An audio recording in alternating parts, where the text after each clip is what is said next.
ओम जयंती मंगला काली भद्रकाली कपालिनी दुर्गा क्षमा शिवा धात्री स्वाहा स्वधा नमस्तुते। जय माता रानी। आप समस्त श्रोतागण का आपके YouTube चैनल जीवन अमृत पर हार्दिक अभिनंदन है। आज नवरात्रि का 7वां दिन है और आज के दिन माता काल रात्रि के आगमन पर आप सभी को ढेर सारी शुभकामनाएं। आज की वीडियो में हम रसपान करेंगे माता काल रात्रि की कथा।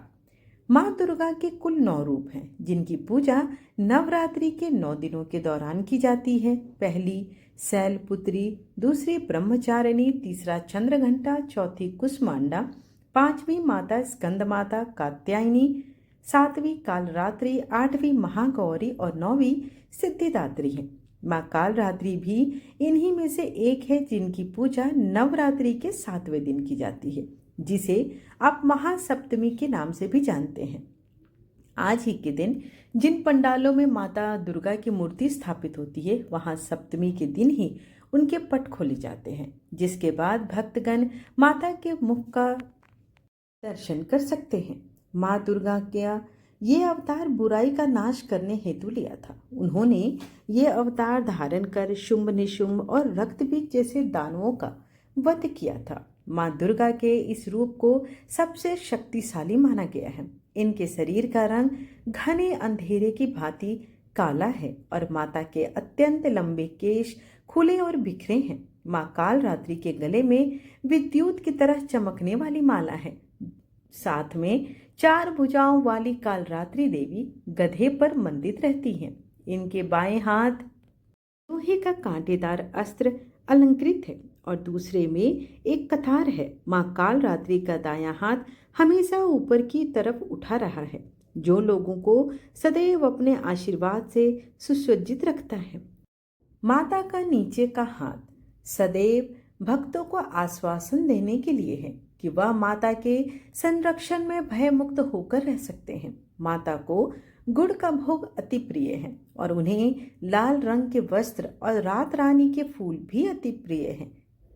इसलिए जो भी भक्तगण आज माता काल रात्रि की पूजा कर रहे हैं वो आज उन्हें गुड़ का भोग अवश्य लगाएं और पुष्प में रात रानी का पुष्प अवश्य चढ़ाएं।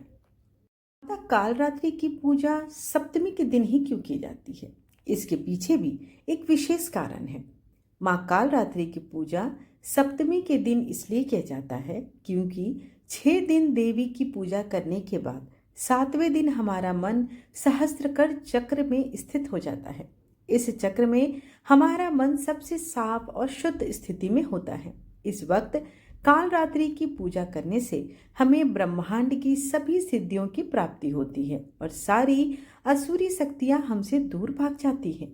माता काल रात्रि का जन्म दुष्टों का नाश करने के लिए हुआ था। जब माता दुर्गा ने दैत्य रक्त बीज को मारा तो उसके शरीर से निकलने वाले रक्त से लाखों रक्त बीज दैत्य उत्पन्न हो गए। तब माता ने अपने तेज से काल रात्रि को उत्पन्न किया था। पौराणिक कथा के अनुसार जब रक्त बीज ने सभी देवताओं को हराकर उनका राज्य छीन लिया तो सभी देवता दैत्यों की शिकायत लेकर महादेव जी के पास गए। भगवान शिव शंकर ने अपने पास आए सभी देवताओं से के आने का कारण पूछा। तब देवताओं ने त्रिलोकीनाथ को रक्त बीज द्वारा दिए गए अत्याचारों का वर्णन किया। यह सुनकर भगवान शिव शंकर ने माता पार्वती से अनुरोध किया कि हे देवी, आप तुरंत उस राक्षस का वध करें और देवताओं को उनका राजसी सुख वापस दिलाएं। रक्त बीज को वरदान था कि उसके रक्त की जो भी बूंद जमीन पर गिरेगी उससे एक और रक्त बीज उत्पन्न होगा। जब माँ दुर्गा रक्त बीज का वध कर रही थी तब रक्त बीज के शरीर से जो भी रक्त जमीन पर गिरा उससे सैकड़ों राक्षस उत्पन्न हो गए। तब देवी पार्वती ने वही तपस्या की। माँ की तपस्या के तेज से माता काल रात्रि का जन्म हुआ। तब माता पार्वती ने काल रात्रि से उन राक्षसों का भक्षण करने का अनुरोध किया। जब माता ने उनका वध किया तो उन्होंने उनका सारा रक्त पी लिया और रक्त की एक भी बूंद जमीन पर नहीं गिरने दी। इसलिए माता के इस रूप में उनकी जीभ रक्त से लाल हो गई। इस प्रकार युद्ध भूमि में राक्षसों का गला काटते समय माता कालिका अपने गले में मुंडों की माला धारण करने लगी। इस प्रकार युद्ध में रक्त बीज मारा गया और मां दुर्गा के इस प्रचंड रूप को कालरात्रि कहा जाता है। कालरात्रि दो शब्दों से मिलकर बना है। एक शब्द है काल, जिसका अर्थ ही है मृत्यु, जो अज्ञान का नाश करने वाली है, और दूसरा शब्द है रात्रि। मां को रात्रि के काले रंग का प्रतीक माना जाता है। काल रात्रि का रूप दर्शाता है कि एक दयालु मां आवश्यकता पड़ने पर अपनी संतान की रक्षा के लिए अत्यंत भयानक भी हो सकती हैं। दूसरी कथा के अनुसार जैसे ही देवी अंबिका के नेतृत्व में दिव्य सेना युद्ध भूमि की ओर बढ़ी, शुंभ और निशुंभ ने अपने सबसे दुर्जय सेनापतियों चंड और मुंड को आसन्न खतरे का सामना करने के लिए भेजा। दैत्यों का मानना था कि उनके सेनापति अजय हैं और किसी भी शत्रु को आसानी से परास्त कर देंगे। यहाँ तो बस एक कोमल स्त्री थी। हालांकि देवी अंबिका का दिव्य पराक्रम अद्वितीय था, जिन्होंने युद्ध में सहायता के लिए काली, जिसे आप कालरात्रि के नाम से जानते हैं, नामक एक भयंकर और भयानक रूप का आवाहन किया। काली एक अंधियारी और दुर्जय देवी थी, जो अपार शक्ति और प्रचंडता का संचार करती थी। उनकी सहायता से देवी अंबिका ने शीघ्र ही चंड और मुंड का संहार कर दिया, जिससे राक्षस सेना स्तब्ध हो गए और निराश हो गए, और उन्हें देवी को चामुंडा नाम से विख्यात किया गया। अपने सेनापतियों की हार से विचलित हुए बिना शुंभ और निशुंभ ने चामुंडा पर अपनी पूरी शक्ति झोंक दी। दैत्यों और देवी के बीच में युद्ध जारी रहा और आकाश भी ब्रह्मांडीय शक्ति से इस संघर्ष का साक्षी बनता रहा। चंड, मुंड, निशुंभ, शुंभ और रक्तबीज तीनों के मारे जाने के बाद देवी कालरात्रि की प्रचंडता और विनाशकारी प्रकृति ने उन्हें अपने मार्ग में आने वाले किसी भी व्यक्ति का संहार करने के लिए प्रेरित किया। कालरात्रि के विनाशकारी प्रकोप को देखकर देवताओं ने भगवान शिव से सहायता की याचना मांगी। उनके क्रोध को शांत करने के लिए भगवान शिव उनके चरणों के नीचे आ गए। जब उन्हें इस बात का एहसास हुआ कि उन्होंने अनजाने में अपने प्रिय पति पर पैर रख दिया है, तो कालरात्रि ने पश्चाताप में अपनी जिह्वा ही काट ली, जैसा कि उनके विभिन्न रूपों में भी दर्शाया जाता है। तब पश्चाताप के कारण शिव उठे और बदले में उग्र देवी को शांत किया। अंततः अजय देवी चंडी के ने शुंभ और निशुंभ के साथ भी भयंकर युद्ध करके इस युद्ध को समापन किया। श्रीमद् देवी भागवत के अनुसार देवी अंबिका, जिन्हें कौशिकी और चंडिका भी कहा जाता है, कि देवी पार्वती के शरीर से प्रकट होने के बाद मां पार्वती का रंग अत्यंत श्याम वर्ण का हो गया था, लगभग काला, काले मेघ के समान। इसलिए मां पार्वती को कालिका या कालरात्रि नाम से भी जाना जाता है। माता कालरात्रि अपनी दिव्य उपस्थिति से अंधकार को दूर करती हैं और आध्यात्मिक साधकों के जीवन को ज्ञान और प्रकाश से भर देती हैं। स्पष्टता लाती है कि रहस्य लोगों का अनावरण भी करती हैं। उनके दर्शन मात्र से ही सभी नकारात्मक ऊर्जाएं खत्म हो जाती हैं और उनके स्वरूप देखने से जिन्हें भय लगता था, उनका भय भी खत्म हो जाता है। वह अपने भक्तों को सभी प्रकार की परेशानियों से बचाती हैं और धर्म के मार्ग पर उनके भक्तों को परेशान करने वाले किसी भी व्यक्ति या वस्तु का वो स्वतः ही अंत कर देती हैं। मां कालरात्रि की आराधना से विचारों और उद्देश्य की भी स्पष्टता होती है। वे साधक के मन में होने वाले संकट और भ्रम को भी दूर करती हैं।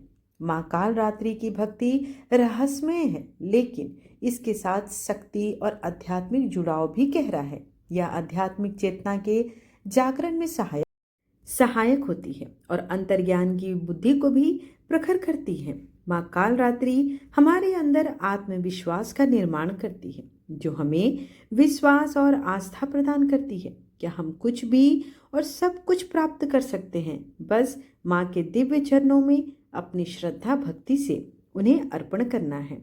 मां कालरात्रि एक शक्तिशाली रक्षक के रूप में है, जो हमारे अंदर नकारात्मक ऊर्जाओं और बुरी शक्तियों और अशुभ ग्रहों के दुष्प्रभावों से हमें सदैव बचाती है। माता कालरात्रि का आवाहन करने से हमारे अंदर एक आंतरिक परिवर्तन और आंतरिक शुद्धता भी आती है।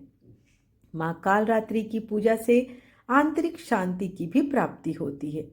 जो भी भक्तजन माँ कालरात्रि की पूजा सच्चे हृदय से करते हैं, उनकी असीम कृपा प्राप्त होती है। वे जीवन के सभी क्षेत्रों में शुभता, समृद्धि और सिद्धि प्रदान करती हैं। वह अंधकार को दूर करके हमारे जीवन में सच्चे ज्ञान की प्रकाश को फैलाती है। ये अब माता काली की आरती करते हैं। अम्बे तू है जगदम्बे काली, जय दुर्गे खप्पर वाली, तेरे ही गुण गाए भारती ओ मैया, हम सब उतारे तेरी आरती। माँ तेरे भक्त जनों पर भीड़ पड़ी है भारी, भीड़ पड़ी है भारी, दानव दल पर टूट पड़ो माँ करके सिंह सवारी, माँ करके सिंह सवारी। 100 सिंहों से भी बलशाली, अष्टभुजाओं वाली, दुखियों के दुख को निवारती ओ मैया, हम सब उतारे तेरी आरती। माँ बेटे का इस जग में है बड़ा ही निर्मल नाता, बड़ा है निर्मल नाता। पूत कपूत सुने हैं पर ना माता सुनी कुमाता, ना माता सुनी कुमाता। सब पर करुणा दर्शाने वाली, अमृत बरसाने वाली, दुखियों के दुख को निवारती ओ मैया, हम सब उतारे तेरी आरती। नहीं मांगते धन और दौलत, ना चांदी ना सोना, ना चांदी ना सोना, हम तो मांगते ओ मेरी मैया मन का छोटा सा कोना, तेरे मन का छोटा सा कोना। सबकी बिगड़ी बनाने वाली, लाज बचाने वाली, सतियों के सत को सवारती ओ मैया, हम सब उतारे तेरी आरती। अम्बे तू है जगदम्बे काली, जय दुर्गे खप्पर वाली, तेरे ही गुण गाए भारती ओ मैया, हम सब उतारे तेरी आरती। आशा करती हूँ कि आपको आज की कथा वीडियो पसंद आई हो। वीडियो पसंद आए तो चैनल को लाइक शेयर एंड सब्सक्राइब करना बिल्कुल ना भूलें। धन्यवाद।